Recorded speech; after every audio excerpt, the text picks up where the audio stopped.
Terima kasih Tuhan, Engkau masih memberikan kami kesempatan yang baik untuk datang beribadah di tempat ini.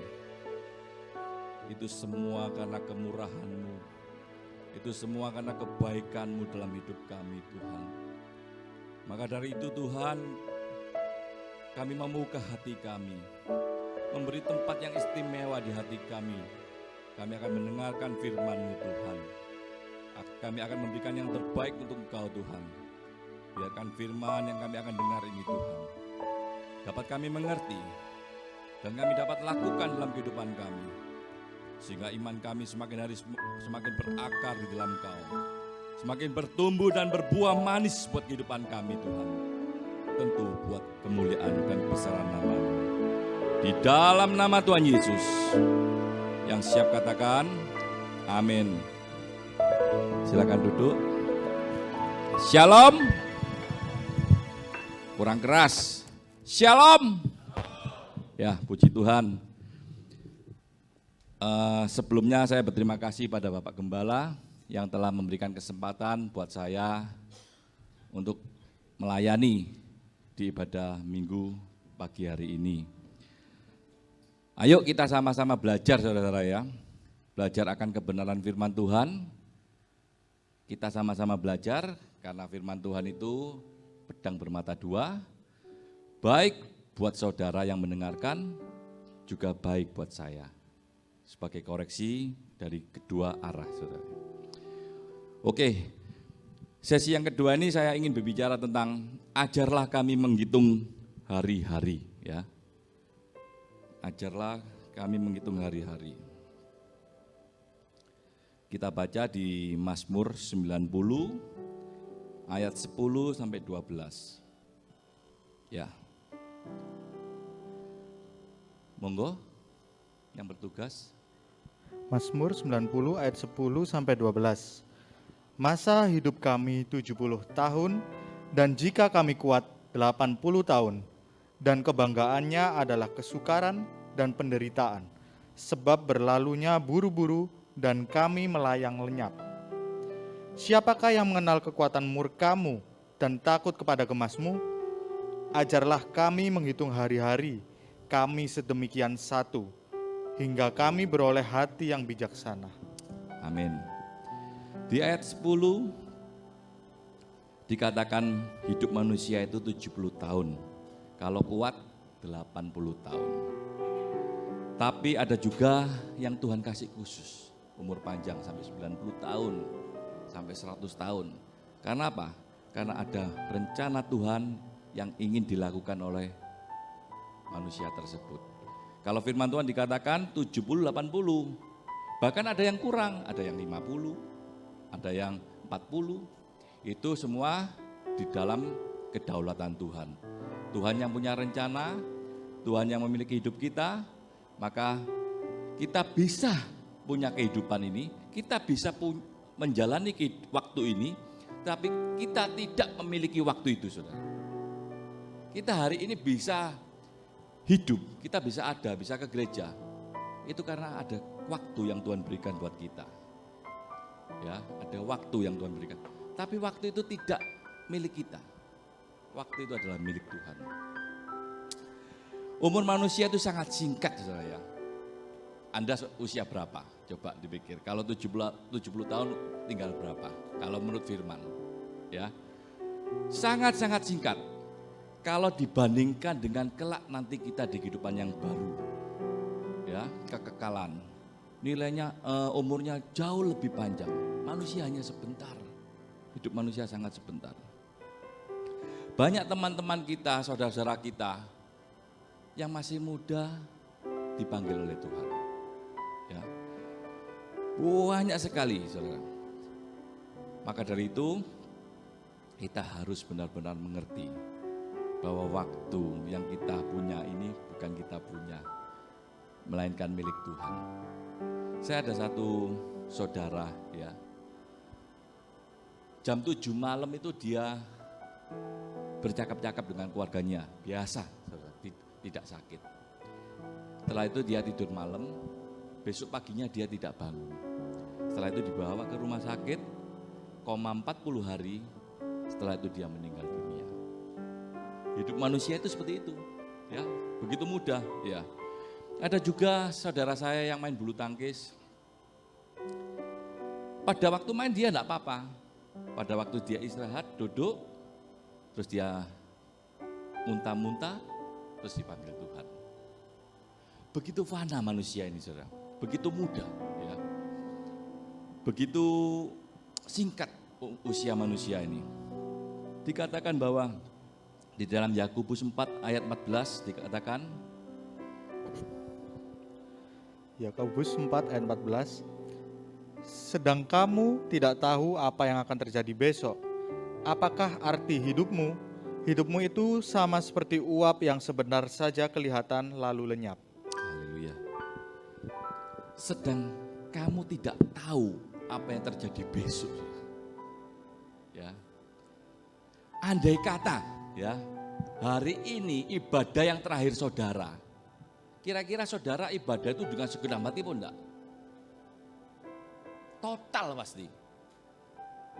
Bukan sebagai rutinitas. Andai kata besok kita sudah dipanggil pulang kepada Bapa, pasti hari ini ibadahnya kalau bisa 5 kali. Ya, betul ya? Karena kita meremehkan waktu kita. Kita merasa, minggu ya biasa, rutinitas bagi orang Kristen kita ke gereja. Tapi hakiki yang sesungguhnya kita tidak dapat. Kita tidak mengerti bahwa hidup kita ini singkat. Waktu ini bukan milik kita. Sewaktu-waktu bisa diambil oleh Tuhan. Saudara-saudara yang kasih dalam Tuhan, digambarkan seperti uap yang sebentar saja kelihatan lalu lenyap. Begitulah manusia, saudara. Hari ini kita bisa kumpul, belum tentu minggu depan kita semua kumpul. Saya tidak nakut-nakuti. Banyak hal seperti itu. Maka dari itu firman Tuhan pagi hari ini mengingatkan kita bahwa waktu yang kita punya, ya, yang kita lalui itu mestinya bukan kita punya, Tuhan yang punya. Ada orang di ujung hidupnya, ya saudara, ya, itu bahkan meninggalkan Tuhan. Pelayanan, ya, dia ngerti firman, tapi di akhir hidupnya ada tanda kutip, ada sesuatu yang digoda oleh dunia, dia bisa meninggalkan Tuhan. Mengapa demikian? Karena kehidupan ini banyak persoalan, banyak pergumulan, maka dari itu dibutuhkan kebijaksanaan dari kita untuk menjaga iman kita sampai akhir. Dibutuhkan kebijaksanaan di dalam hati kita, ya, komit kita menjaga iman kita sampai akhir. Tak gampang ini, saudara, tak gampang.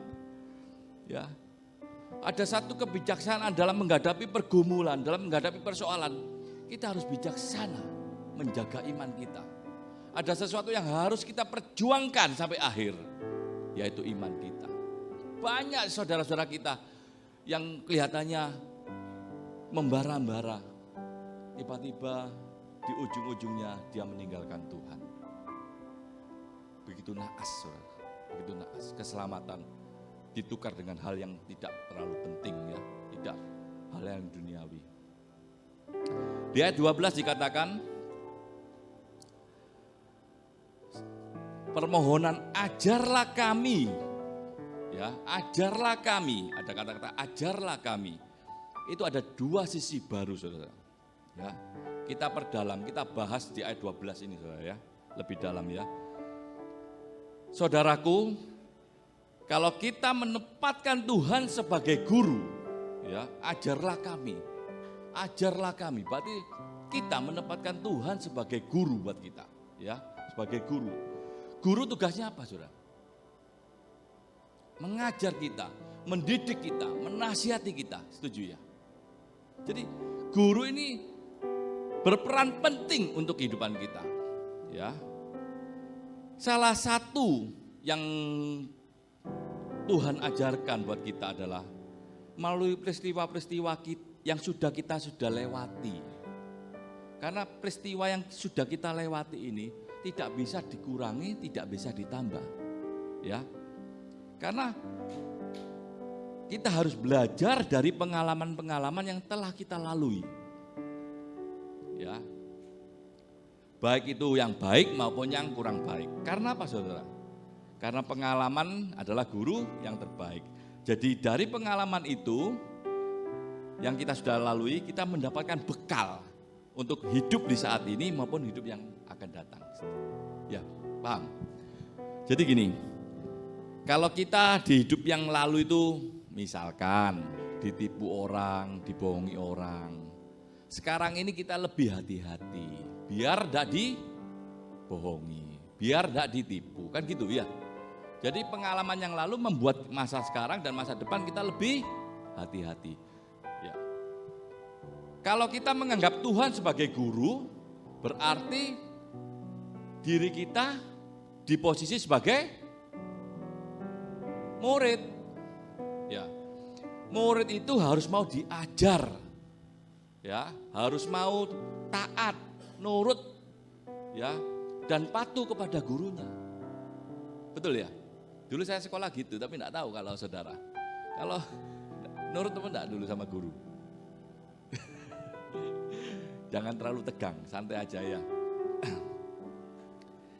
Jadi Pemasmur mengajarkan kita tentang bagaimana kita menghitung hari-hari ya. Di mana tadi firman Tuhan dikatakan menghitung hari-hari. Hari-hari yang telah kita lalui, ya berapa banyak kita harus hitung. Yang lalu, kebaikan Tuhan yang telah diberikan buat saudara. Harus dihitung, jangan dilupakan. Hari ini saudara bisa hadir di tempat ini, itu semua karena kebaikan Tuhan. Itu semua karena anugerah daripada Tuhan. Jangan lupakan itu, hitung. Jangan dilupakan kebaikan-kebaikan Tuhan yang telah kita lalui. Jangan. Ini guru yang baik. Tuhan mengajarkan kita mengingat campur tangan Tuhan, kebaikan Tuhan, pertolongan Tuhan yang telah diberikan buat kita. Ya, jangan dilupakan karena itu adalah salah satu bekal buat hidup kita sekarang maupun hidup yang akan datang. Juga menghitung apa saja yang sudah kita perbuat buat Tuhan di masa lalu. Apa yang sudah kita perbuat hari ini sebelumnya, mulai kita dulu. Apa yang sudah kita perbuat untuk Tuhan. Karena itu bekal buat hidupnya kita ke depan, hari ini dan ke depan. Apa yang sudah kita perbuat untuk Tuhan. Seringkali saudara, seringkali kita butuh pertolongan Tuhan terus menerus, betul ya? Butuh mujizat, butuh penyertaan Tuhan. Tapi kita tidak berterima kasih kepada Dia. Tidak memberikan balasan kasih kita kepada Tuhan. Tidak ada sesuatu pun yang kita lakukan untuk Tuhan. Sesama aja, kalau sesama ya, jangankan dengan Tuhan. Kalau kita ditolong orang, apakah kita tidak ingin membalas kebaikan orang itu? Iya. Tidak kepingin saudara. Pasti hati kita ada rasa kepingin membantu, membalas kebaikan orang itu. Apalagi kita terhadap Tuhan. Tadi sebelumnya saya katakan bahwa hidup kita ini di tangan Tuhan. Tuhan yang berdaulat atas hidup kita. Masa kita tidak punya hati untuk membalas kebaikan Tuhan dalam kehidupan kita? Mulai hari ini, ayo coba renungkan, coba pikirkan. Apa nanti besok ini ke depan, apa yang saya harus lakukan untuk membalas kebaikan Tuhan terhadap hidup kita. Saudara-saudara yang kekasih, kalau kita sadar bahwa hidup kita tidak lama, kita akan mengisi hari-hari kita sebaik mungkin. Setuju ya? Jangan sembrono dalam hidup. Jangan sembrono. Saya lihat banyak sekali yang sembrono, asal-asal. Karena apa? Kalau kita tidak nyadari hidup kita hanya singkat. nanti di ujung-ujung kita akan menyesal. Saya lihat ya, berapa orang ya, di akhir hidupnya itu ada yang siap, ada yang tidak siap. Kalau yang siap dia menjaga iman, dia pergi meninggalkan dunia ini dengan damai sejahtera. Tapi yang kalau belum siap, dia gelisah, dia banyak dosa, banyak pelanggaran yang belum dibereskan. Ini pilihan. Firman Tuhan hari ini mengingatkan kita, baik saya maupun saudara, untuk menjaga iman kita sampai akhir. Supaya pada waktunya kita itu siap menghadap Sang Pencipta. Saudara-saudara, umur kita tidak ada yang tahu, saudara ya. Saya sering sharing sama teman-teman. Misalkan kita kan tidak tahu umur kita sampai kapan. Misalkan hidup kita ini sudah di halaman terakhir. Ada satu lembar yang harus kita isi. Apa yang kita mau tulis dalam lembaran ini? Kita tidak tahu. Kembali kepada Bapa, belum tentu tua, belum tentu sakit. Andai kita ini sudah di halaman yang terakhir, apa yang kita mau tulis, karyakan yang terakhir. Jangan kasih yang sisa-sisa, saudara. Jangan kasih yang sisa-sisa. Seringkali, maaf ya, saya bincang-bincang dengan teman orang-orang itu. Aku sih nom, besok-besok aku bertobat. Aku tak happy-happy sih. Saya dirubati, saya mikir, kamu kok bisa ngomong gitu? Kamu pasti tahu umurnya sampai panjang. Belum tentu, saudara. Kita tidak tahu umur kita sampai kapan. Coba renungkan. Andai kata sudah di lembaran terakhir, percaya sama saya, hidup Anda akan berubah 180 derajat. Percaya sama saya. Karena Anda meremehkan hari demi hari, maka kadang-kadang saya lihat hidup kita itu sembrono. Tidak menghargai waktu yang Tuhan berikan buat kita.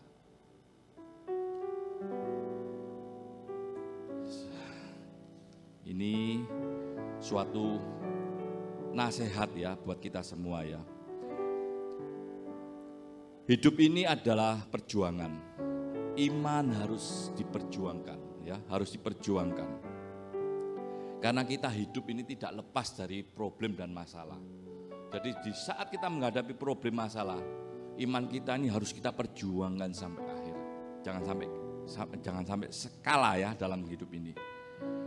Setelah dihitung-hitung lamanya kehidupan 70 sampai 80 tahun, kita sadar hidup kita ini hanya sementara. Kalau kita tahu hidup ini singkat, tidak ada yang kita sombongkan, saudara-saudara. Ada di tempat ini yang sombong? Jangan kita sombong, tidak ada yang kita sombongkan. Sewaktu-waktu bisa lenyap, apa yang di bumi ini tidak ada yang kekal. Kita mau mengandalkan apa? Uang, jabatan, kepinteran, sehat, jangan.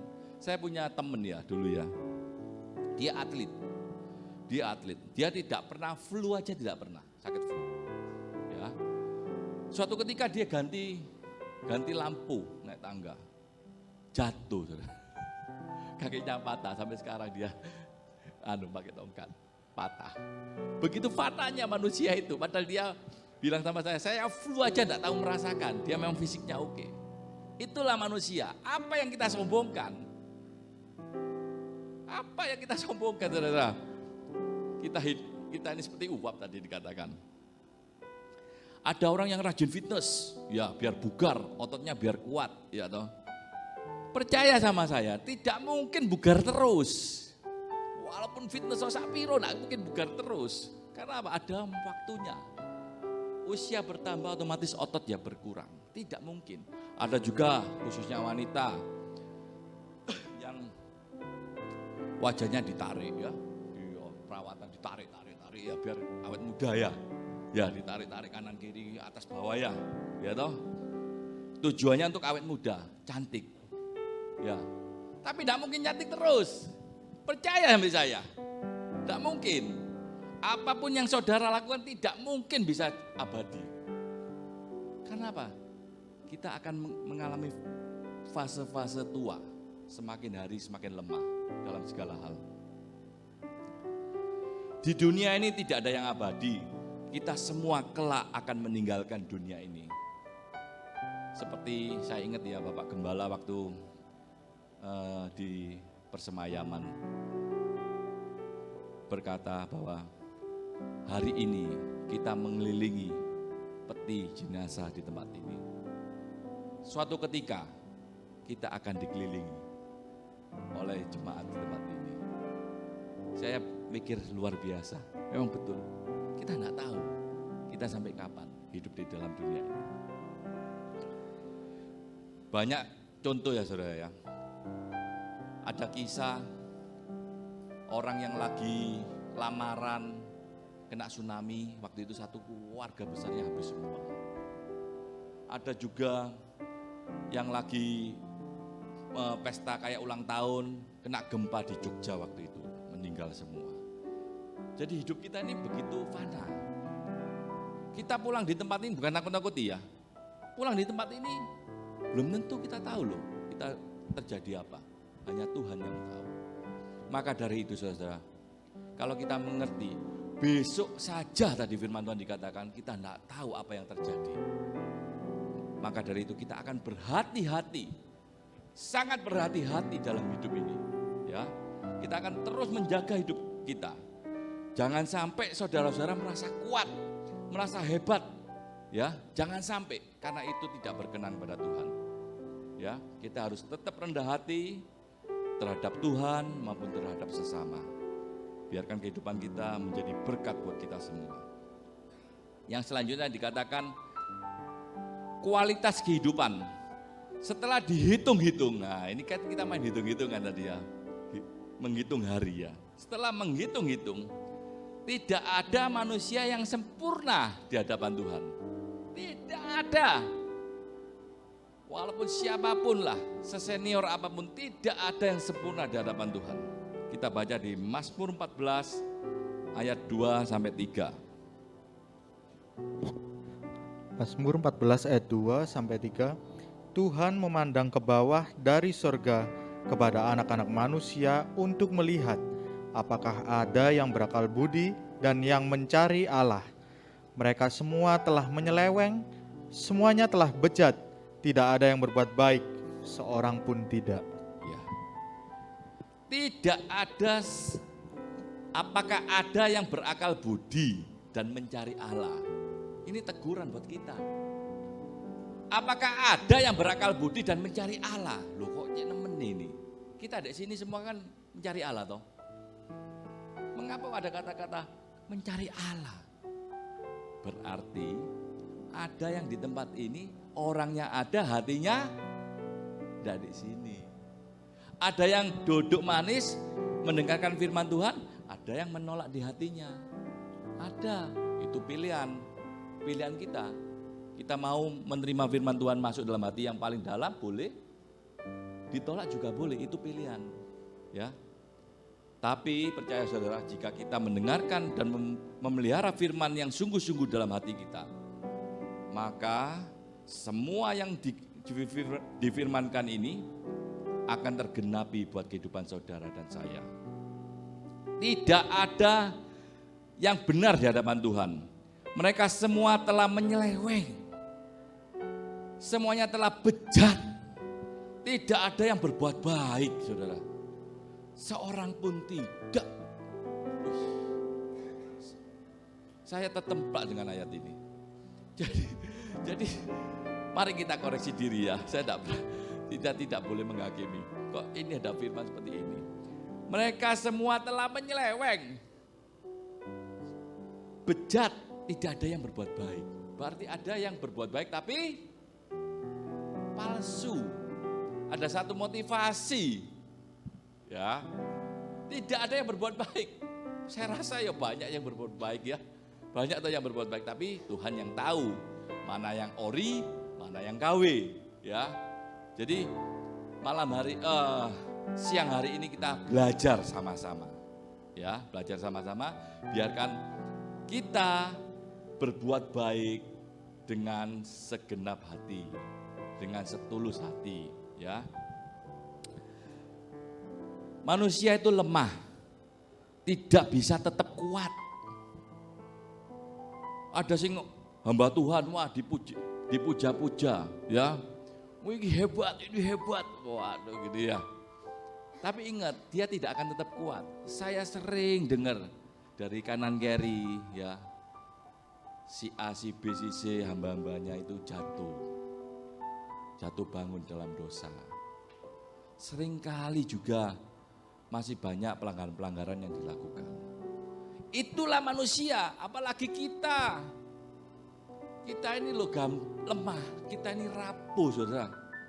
Kita ini gampang sekali berbuat tidak benar.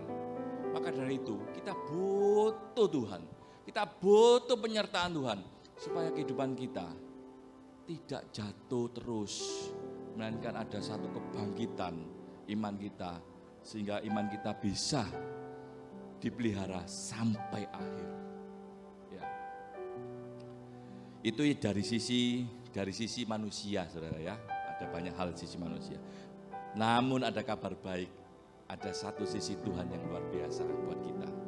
Yaitu, tetapi kita semua harus bersyukur karena ia menjelaskan di firman-Nya adalah Tuhan itu pengasih, Tuhan itu penyayang, panjang sabar, besar kasih setianya, baik kepada semua orang dan penuh rahmat. Ini kabar baik buat kita. Dia ada pengasih, dia maha pengasih, dia sangat mengasihi kita. Walaupun kita seringkali jatuh bangun, seringkali kita melakukan banyak pelanggaran, tapi kasih Tuhan selalu mengangkat kita kembali di pangkuannya. Dia terus menjaga kita, terus dia memelihara kehidupan kita. Itulah Tuhan kita, Tuhan yang luar biasa bagi kita. Setuju ya? Tepuk tangan untuk Tuhan. Apalagi kita anak-anaknya, saudara. Tuhan itu pasti menganugerahkan yang terbaik buat kita. Kita saja sebagai manusia yang penuh dengan dosa, tahu memberikan yang terbaik buat anak-anak kita, apalagi Bapa di surga, saudara. Kita ini adalah anak-anak Tuhan, jangan khawatir tentang kehidupan. Asal kita benar-benar hidup dalam kebenaran firman Tuhan, kita tidak perlu khawatir. Kita tidak usah terlalu bimbang. Karena apa? Kita punya Bapa yang selalu peduli dan memperhatikan hidup kita. Percaya saudara? Percaya? Saya sebagai orang tua, opa sebagai orang tua, om sebagai orang tua, ya selalu memikirkan anaknya. Tidak mungkin, misalnya anak wis tua, tidak mungkin tidak mikir no. Tidak mungkin, karena kasih Bapa, kasih orang tua. Tuhan itu seperti orang tua, lebih dari orang tua yang hidup. Dia adalah Bapa yang kekal. Dia selalu memikirkan apa yang akan diberikan buat anak-anaknya. Karena Bapa kita, Bapa yang sangat-sangat penuh dengan kasih. Saudara. Kita hari ini ada semua karena kasih Tuhan, semua karena anugerah Tuhan. Setuju ya saudara? Padahal kita ini tidak pernah melihat Tuhan Yesus itu jalan di atas air, ya. Tidak pernah melihat Tuhan Yesus menyembuhkan orang kusta, ya, orang lumpuh, Lazarus dibangkitkan, kita tidak pernah lihat, saudara. Tuhan Yesus bahkan disalib pun kita tidak pernah lihat. Tuhan Yesus bangkit ke surga tidak pernah lihat. Namun kita percaya, betul, saudara? Tapi kita percaya bahwa itu Tuhan kita, Tuhan yang luar biasa, Tuhan yang melakukan segala sesuatu yang ajaib buat kita. Itulah iman, saudara. Itulah iman. Padahal kita tidak pernah lihat, tapi kita yakin sepenuhnya bahwa Tuhan Yesus telah melakukan banyak hal, sesuatu yang ajaib, teristimewa buat keselamatan kita, saudara. Dia mati buat kita, dia bangkit untuk kita, untuk menyelamatkan kita. Itu harus kita pegang teguh. Siapa yang pernah lihat Tuhan Yesus disalib di tempat ini? Kan tidak ada. Tetapi iman kita berkata, itu pasti, itu memang ada. Karena kasih-Nya kepada kita untuk menyelamatkan kita. Kelak kita kembali kepada Dia. Setelah kita menghitung-hitung hari, saudara ya, tadi kan hitung-hitung terus ya. Jangan lupa kita ini harus hitung. Karena apa? Kalau kita menghitung apa yang Tuhan perbuat buat kita, apa yang kita perbuat untuk Tuhan, maka kita akan memperoleh hati yang bijaksana. Kebijaksanaan itu sangat penting, saudara. Dalam memutuskan segala sesuatu, tindakan kita, kebijaksanaan itu sangat penting. Ya, apa arti bijaksana, saudara? Menyadari keadaan diri, sadar diri, sehingga kita dapat bersikap rendah hati dan cinta damai. Sadar kalau hidup kita singkat, kita akan berpikir secara bijaksana. Kita akan bersikap rendah hati, tidak gampang ngamuan, tidak gampang emosi, tidak gampang tersinggung. Ya, dan cinta damai. Ada masalah sedikit, ayo kita selesaikan dengan baik. Tidak apa-apa, namanya orang hidup, kita pun juga banyak salah. Kita pun juga banyak kesalahan. Jangan merasa diri kita benar, saudara. Itu yang poin yang penting. Kalau kita sudah merasa diri kita benar, kita sulit diperbaiki. Ya, kita sulit akan dibenahi. Tuhan Yesus saja waktu melihat wanita yang berzina, jelas-jelas berzina, mau dilempar batu, dirajam sampai mati hukumnya. Tapi Tuhan Yesus berkata, lemparkanlah batu ini pertama kali jika engkau yang tidak berbuat dosa. Tidak ada yang berani melempar karena semua manusia telah berbuat dosa. Jadi jangan merasa diri kita itu benar. Terus belajar supaya kehidupan kita semakin hari semakin berkenan di hadapan Tuhan. Jika ada sedikit masalah atau ada ketersinggungan, salah paham, ayo berikanlah pengampunan, minta maaf, saling mengampuni. Karena apa? Hidup damai itu lebih indah, saudara. Buat apa kita menyimpan pegel-pegel ya, nyimpan sesuatu yang jelek? Sudahlah, saling memaafkan. Gitu loh. Kalau memang saudara kita ada yang berbuat salah, dia minta maaf, ayo kita maafkan juga. Kita bergandengan tangan, kita ini satu tubuh di dalam wadah GBT Kristus Penolong. Kita ini saudara semua, saudara seiman yang Tuhan kirim bersama-sama ibadah di tempat ini, saudara. Hidup ini harus sesuai firman, saudara. Kalau ajaran firman Tuhan dikatakan, orang yang membenci kita, tapi kita harus mengasihi dia. Ini ajaran Tuhan sendiri, sesuai firman. Ya, kejahatan dibalas dengan kebaikan. Ya, Tuhan mengajari kita juga, Bang, menjaga mulut kita, menjaga hati kita, ya, perbuatan kita. Inilah firman Tuhan, ajaran Tuhan yang harus kita lakukan. Harus kita lakukan supaya apa? Supaya kita memperoleh hati yang bijaksana. Jangan keras kepala, misalkan ada yang berbuat salah, minta maaf, diterima dengan baik. Ayo rukun kembali. Buat apa? Kita ada kesalahpahaman disimpan terus. Juga tidak baik buat kesehatan, ya. Yang kedua, bijaksana itu sadar penuh hidup kita ini sementara, jadi kita harus memuliakan Tuhan. Ya, kalau kita menyadari hidup kita ini sudah di lembaran mungkin di lembaran terakhir atau hidup kita ini singkat, maka sisa umur kita ini akan kita berikan untuk kemuliaan nama Tuhan. Belum tentu, maksudnya memuliakan nama Tuhan belum tentu berdiri di sini khotbah, belum tentu. Ya, hidup dengan sesama, memberkati sesama, berdampak buat orang lain, melayani, itu adalah salah satu juga memuliakan nama Tuhan. Belum tentu harus di atas mimbar. Kalau di atas mimbar ya juga bagus, ya. Saudara-saudara yang kekasih, kalau kita menyadari kita saat ini bisa sehat, ya, itu semua karena anugerah Tuhan, saudara, ya. Saya kadang-kadang kalau jenguk orang sakit itu di rumah sakit, saya itu kadang-kadang tuh di ICU, ya, mangap-mangap gini, ya. Saya mikir gini, andai kata orang yang sakit ini keluarganya tak tawari sama saya, 1M kasihkan saya sembuh, dia pasti bayar 2M. Iya, karena kesehatan itu jauh lebih mahal. Jauh lebih mahal. Jadi kita hari ini nih kaya, kita ini diberkati oleh Tuhan. Kita tidak kekurangan suatu apapun, ini diberkati. Kalau saudara lihat di rumah sakit, mangkap-mangkap gini, di ICU, orang itu bayar berapapun, ya, nilai uang tidak ada artinya, yang penting sembuh. kepingin seperti kita kumpul ini, bisa sehat, bisa sukacita. Ya. Yang ketiga, yang terakhir, kebijaksanaan itu selalu mengucap syukur kepada Tuhan. Ya. Dalam segala keadaan. 1 Tesalonika 5 ayat 18. 1 Tesalonika 5 ayat 18, mengucap syukurlah dalam segala hal, sebab itulah yang dikehendaki Allah di dalam Kristus Yesus bagi kamu.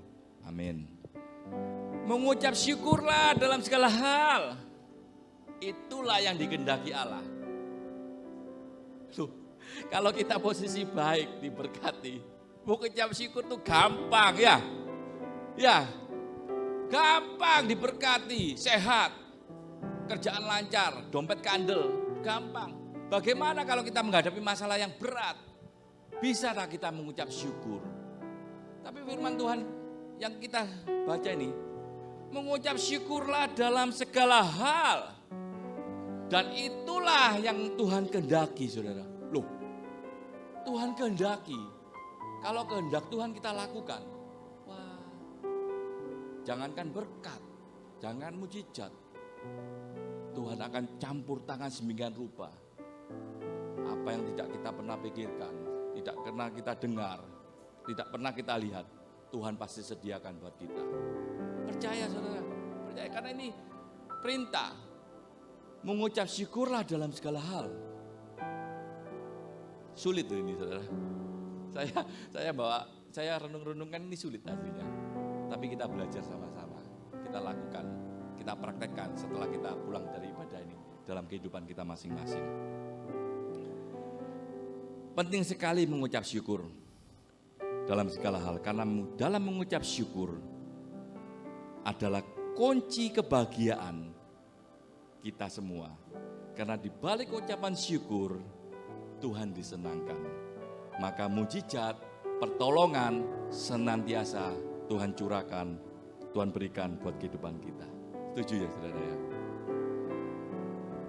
Saya undang WL pemain musik untuk naik ke depan.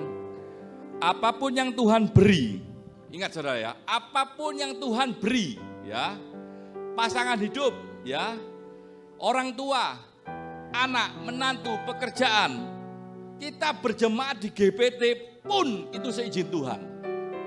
Ya, itu seizin Tuhan. Kita punya Bapak Gembala, Om Bernardus, ini seizin Tuhan. Kita harus syukuri itu. Harus syukuri. Karena tidak ada sesuatu yang terjadi tanpa seizin Tuhan. Saudara melangkah di GBT ini, itu semua tuntunan Tuhan. Kalau bukan Tuhan, tidak mungkin saudara sampai duduk di tempat ini.